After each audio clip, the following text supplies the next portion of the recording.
Good morning, friends. Welcome to the Immanuel 10 at 10. Happy Scandinavian Day weekend. Our celebration is kind of delayed and scaled down, like lots of things this year, but I'm glad that we're able to gather to celebrate our town's heritage. There's still a bunch of things going on this weekend, so be sure to check that out. It's also coincides with National Carousel Day, which is a fun thing with our antique carousel. This week we had to pick up Travis a little early from Riverside.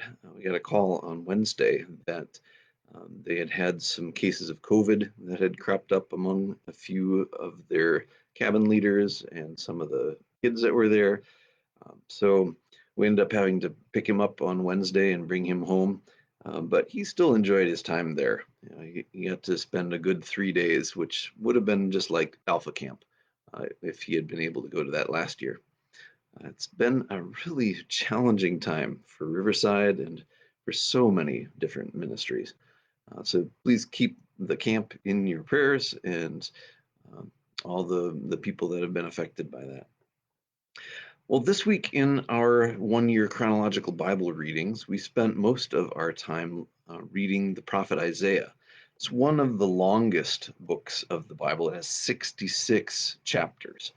Now, I introduced it briefly when we read a few excerpts from it a few weeks ago. Isaiah is really divided into two scrolls. Chapters 1 through 39, which are often known as the Book of Judgment, deal with the situation in Isaiah's day, the rise of the Assyrian Empire and the impending destruction of Jerusalem and the exile of the people from the land. Um, there's, both judgment and hope held out for Jerusalem, as well as judgment and hope for the nations. And there's a lot of description of the rise and fall of Jerusalem. That under King Hezekiah, who was a good king for the most part, um, things went well for them, even though the Isaiah or Israel up in the north had fallen to Assyria. Uh, Jerusalem and Judah were preserved.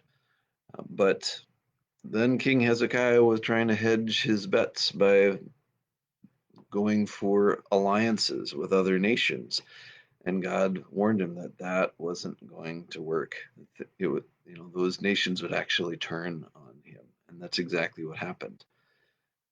The Babylonians swept in and took over and destroyed Jerusalem and took many of the people away into exile. But then chapters 40 through 46 are kind of like a second part of Isaiah. It's often sometimes referred to as the book of comfort. It anticipates their deliverance from the Babylonians and their return from exile. And ultimately, it points beyond that as well toward the promise of the Messiah, the new Jerusalem, and the new creation.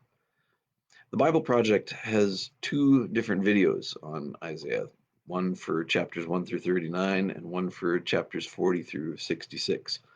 And the Bible study from them that we're using this weekend is called What Good News Looks Like. One of the key passages in the second part of Isaiah is from chapter 52, where it says, "How beautiful on the mountains are the feet of those who bring good news, who proclaim peace, who bring good tidings, who proclaim salvation, who say to Zion, 'Your God reigns.' Listen, your watchmen lift up their voices. Together they shout for joy. When the Lord returns to Zion, they will see it with their own eyes. Burst into songs of joy together, you ruins of Jerusalem. For the Lord has comforted his people. He has redeemed Jerusalem. The Lord will lay bare his holy arm in the sight of all the nations, and all the ends of the earth will see the salvation of our God." God promised that he would destroy the power of Babylon by using another pagan empire, Cyrus the Persian, to defeat them. And then he would bring his people home. And all of that happened in 539 and 538 BC. Cyrus defeated Babylon and then issued an edict saying that all the people that had been taken there to Babylon in exile were free to go back home. And he even supplied money and help to rebuild Jerusalem. Ultimately, God's victory over those pagan nations pointed beyond to the greater deliverance that Jesus would bring as the Messiah. There's beautiful poetry all the way through Isaiah. Uh, in chapter 40, which is where this second part of Isaiah begins, it starts off with the very familiar words, "Comfort, comfort my people, says your God. Speak tenderly to Jerusalem and proclaim to her that her hard service has been completed, that her sin has been paid for, that she has received from the Lord's hand double for all her sins." And then there's this passage that gets quoted in the New Testament when we hear about John the Baptist out in the wilderness. A voice of one calling, "In the desert, prepare the way for the Lord. Make straight in the wilderness a highway for our God. Every valley shall be raised up, every mountain and hill made low. The rough ground shall become level, the rugged places a plain. And the glory of the Lord will be revealed, and all mankind together will see it. For the mouth of the Lord has spoken." That's another one of those sections of poetry that George Frederick Handel used when he created the Messiah, that beautiful oratorio that showcases all these promises from the Old Testament that are fulfilled in Jesus. God said that he was going to do a new thing and that he would accomplish these things through a servant. Just as Israel was called to be God's servant, to bring a blessing to all the world, so God would choose one person from Israel to fulfill their their mission.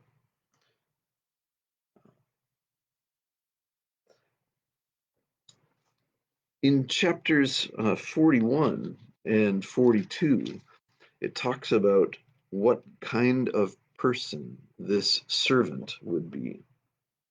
He says in chapter 41, beginning with verse 8, "But you, O Israel, my servant, Jacob, whom I've chosen, you descendants of Abraham, my friend, I took you from the ends of the earth. From its farthest corners I called you. I said, You are my servant. I have chosen you and have not rejected you. So do not fear, for I am with you. Do not be dismayed, for I am your God. I will strengthen you and help you. I will uphold you with my right hand." Then in chapter 42, he begins speaking not just about Israel as a whole, but this one particular servant that he would choose. "Here is my servant, whom I uphold, my chosen one, in whom I delight. I will put my spirit on him, and he will bring justice to the nations. He will not shout or cry out or raise his voice in the streets. A bruised reed he will not break, and a smoldering wick he will not snuff out. In faithfulness he will bring forth justice. He will not falter or be discouraged till he establishes justice on earth. In his law the islands will put their hope."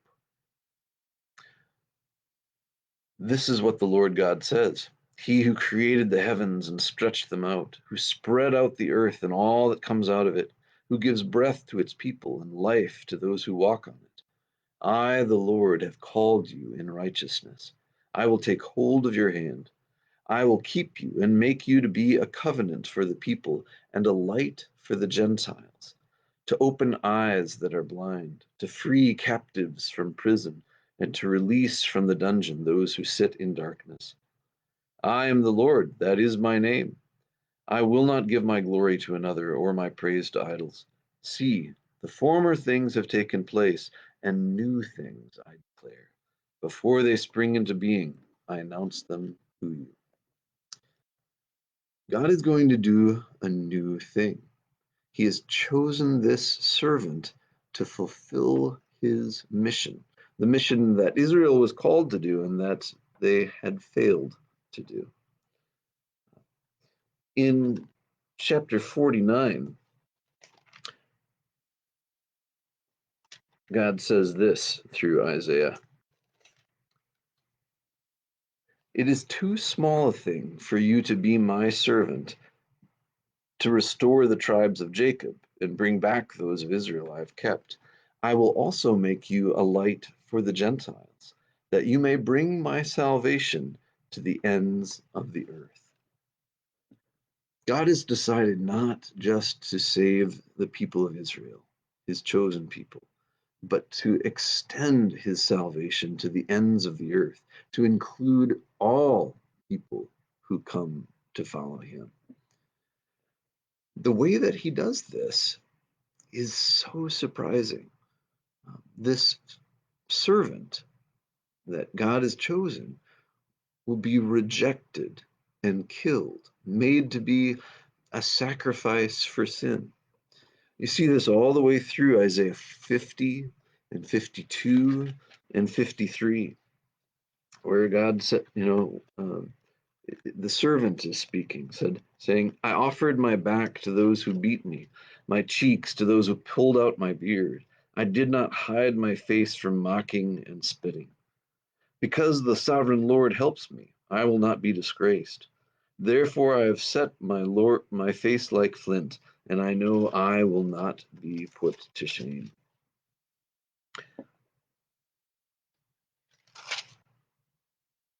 Isaiah 53 goes on and talks more about the suffering that the servant would endure, that he was despised and rejected by men, a man of sorrows and familiar with suffering.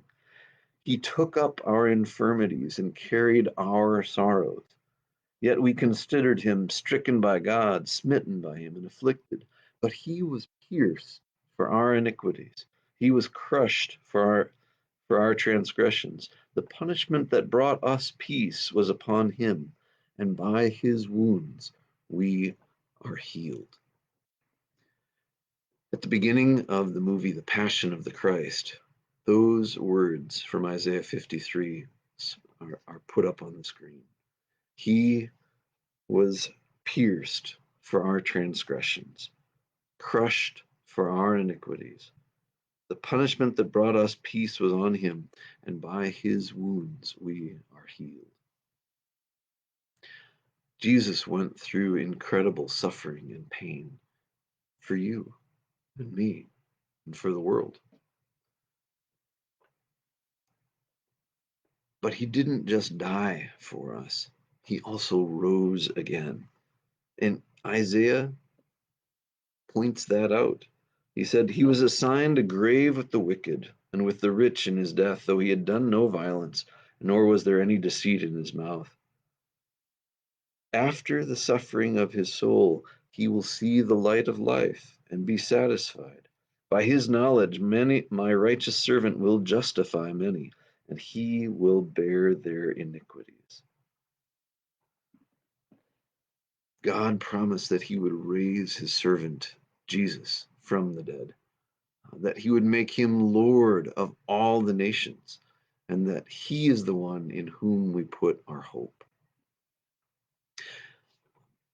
The organization, missionary group that we have supported for years, Good News for Israel, that is now merged with Chosen People Ministries out of New York, has a book that we have in our church library called Isaiah 53 Explained. And it does a beautiful job of explaining to anyone, but especially to Jewish people who have not come to know Jesus as Lord and Messiah, how this prophecy from hundreds of years before Jesus was fulfilled in him, and what a difference it makes for us today. What Isaiah asks is, how will you respond? Will you humbly repent? and turn back to God? Or will you reject and resist him, as so many others have? Isaiah points out that the wicked will face God's justice and they will be removed from the city. But the servants of God, those who follow God's chosen one, the Messiah, will inherit God's kingdom, the new Jerusalem, and the new creation. Isaiah is full of wonderful words of hope and restoration.